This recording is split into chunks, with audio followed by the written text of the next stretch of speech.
నల్గొండ పట్టణం పానగల్ బైపాస్ ప్రాంతంలో మత్స్య కార్మికుల వేదన చెందుతున్నారు. 20 సంవత్సరాల నుండి రోడ్లపై వ్యాపారం చేస్తూ జీవనం సాగిస్తున్నారు. నల్గొండ మున్సిపాలిటీ అధికారులు, పోలీస్ సిబ్బంది 20 సంవత్సరాల నుండి పానగల్ బైపాస్ వెంబడి చేపల వ్యాపారం చేస్తున్న మమ్మల్ని వెంటనే తీసివేయాలని భయభ్రాంతులకు గురి చేస్తున్నారు. దీంతో మా కుటుంబాలు రోడ్డు మీద పడుతున్నాయని నల్గొండ జిల్లా కలెక్టర్కు చేపలు అమ్ముకునే మత్స్యకారులు వినతి పత్రం అందజేశారు. నల్గొండ పట్టణంలో పానగల్ బైపాస్ ప్రాంతంలో మత్స్య కార్మికుల వేదన చెందుతున్నారు. 20 సంవత్సరాల నుండి రోడ్లపై వ్యాపారం చేస్తూ జీవనం సాగిస్తున్నారు.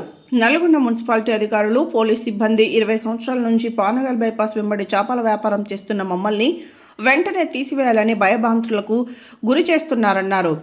దీంతో మా కుటుంబాలు రోడ్డు మీద పడుతున్నాయని నల్గొండ జిల్లా కలెక్టర్కు చేపలు అమ్ముకునే మత్స్యకారులు వినతి పత్రం అందజేశారు.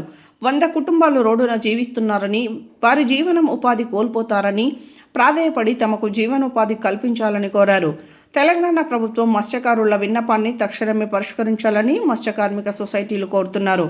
ఈ కార్యక్రమంలో G Anjaiah, R Yadaiah, Yadagiri, BA Venkataiah, A Saidulu, మహిళా సంఘం సభ్యులు తదితరులు పాల్గొన్నారు.